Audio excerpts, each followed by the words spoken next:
What's up guys, welcome to Lartman Farms. In today's episode, we are in the eastern region of Ghana, to be precise, Duodu.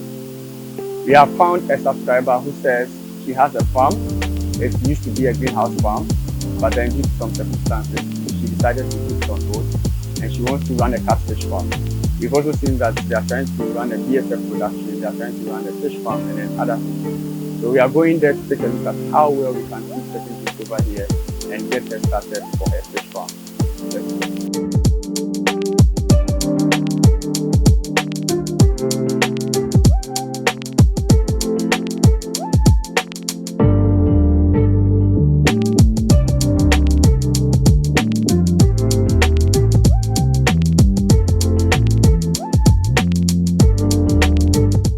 Okay, so we want to just test the water. This is a sample from the farm, and so just hold this. First of all, you want to just rinse.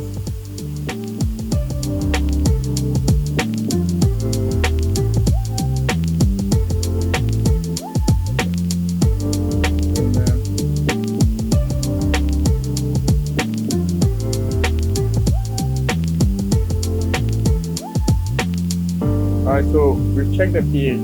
It's around 6.2, and so normally you are looking at a pH of around 6.5 to like 8. So we'll show them how they can buffer this water for our fish farming purposes. Other things that we can also do is if you have a borehole, you run the water, a sample just like this, you take it to CSIR, Water Research Institute, tell them you are doing physicochemical tests, and then they'll check all of the parameters for you, and then they'll even advise you as to what you should do. Sometimes you can share those tests with us, and then we'll tell you what you can do. So even as much as we've done some of these things, we'll also let them run the test, and then we'll know that everything is ideal for our fish farm. So let's go and look at the facility.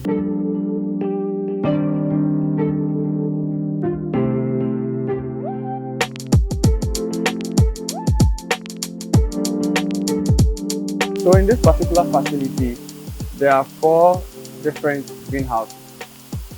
One is going to be used for black soldier fly production, one is going to be used for solar drying, and we have chosen this particular one for our fish farm. This is a 600 square meter space, and as you can see, they were already doing some things over here. They were supplying most of the shops in Accra, but then they had to just change the plan and then bring in some fish farm. Already there is a plastic, which is quite okay for us. We'll just change the nets, we'll get them new nets over here, and then we'll clear the ground. So the mulches and all of the things that they've done, we'll have to remodify all of these things that has been done over here. It includes the mulch, the weeds. We have to create an even ground. The place already slopes, and so it's going to be easy. And since there's a slope from my left to my right, then the position of the fish pond is going to be that the length is going to take this side, and so the outlet or the drainage is going to come to the bottom side. All inlets into the fish pond are going to be at the top side, and then outlets are going to be at the bottom. So whatever waste that is accumulated in the pond, as a result of the fresh water coming in from the top side and then the waste going from the bottom, whatever waste or residue from the feed or the fecal matter of the fish that will remain in the pond will be cleared out every single time, so that the farm manager will not necessarily need to be going inside the pond to be cleaning inside the pond in some situations. So let's go inside and see other aspects of where we want to position our fish tank, and then we take our demarcation and then move on from there.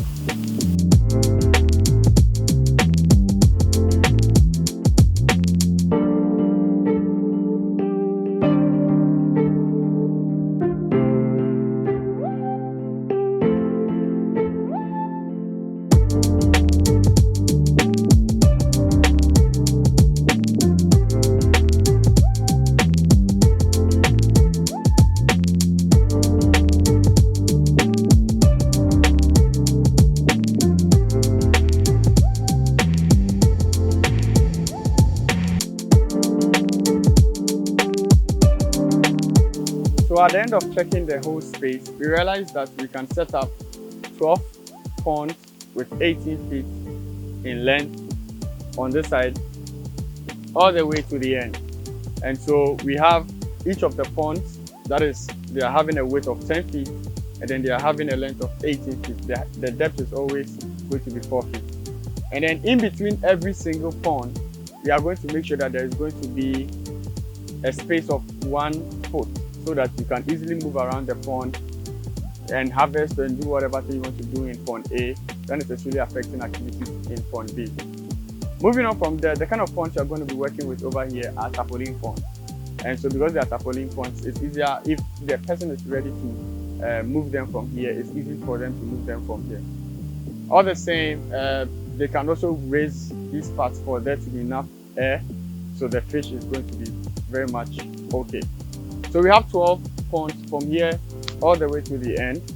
And then in the middle, we decided to create, or we have decided that we are leaving a 3 feet space for movement. So if there's time to feed them, if there's time to do any activity, there's that space to be able to move. And then right from the 3 feet, there's also going to be another pond, which is going to be from that space to the end. That is going to give us also another 10 feet. And then, so at the end of the day, we can have 24 ponds over here, and we can farm 24,000 pieces of catfish to 1 kg size of fish.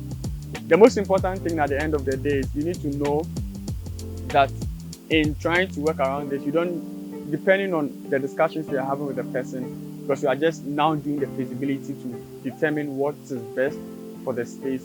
The person can start with quite a number of them, and then we'll try and then let the person harvest in every single cycle. So every single month, there'll be an harvest coming in, harvest coming in, and harvest coming in. And that is very ideal for anyone who wants to run the fish farming as a business. And so you saw that we tested the water. So when we come, we do feasibility. This person called us, and then we just arranged. So we drove, we came, we tested the water, we checked the space, we checked all parameters that is ideal for your fish to thrive. And then based on that, we now come and then set it up on a go ahead. And so if you want us to come and do feasibility for you in your farm, it is very easy. Reach out to us, and then we'll let you send us some details. We'll ask you some questions, and then based on that, we'll come to your place. It can be a greenhouse, it can be or any kind of space at all. You can share it with us, and then when we give you the go ahead, you can now start your farm. The reason why we do these feasibilities is because sometimes when we go and set up a farm, we get there and we realize there are a lot of things to be done over there, or maybe the water quality or the water drainage or whatever. Sometimes we encounter some of these challenges, and for whatever reason, it makes the entire work very difficult. That is the reason why now we do the feasibility. We come, we check all the parameters available in your space, we check your water, we check how well we can position all of these things. Now, if the person gives us a go ahead, then we just come and then we start putting in the ponds over here. We may start with, let's say, just 3 ponds, just 4 ponds, just 5 ponds, and the person will grow the farm, and then they will also grow their business. We also look at other things that we can help the person to do. And also, because it's a greenhouse facility, most of the waste that's going to be developed from the fish farm, they are going to be used to grow tomatoes and other things in buckets, in hydroponics systems. That's the nutrient film technique, and then other things as well. And so we are done with this place, and the next place is going to be interesting. We are going to ASHESI University, where it's a student program. They want some catfish farm, and we are going to see what we can do for them so that everybody in that school can enjoy. Let's go and see.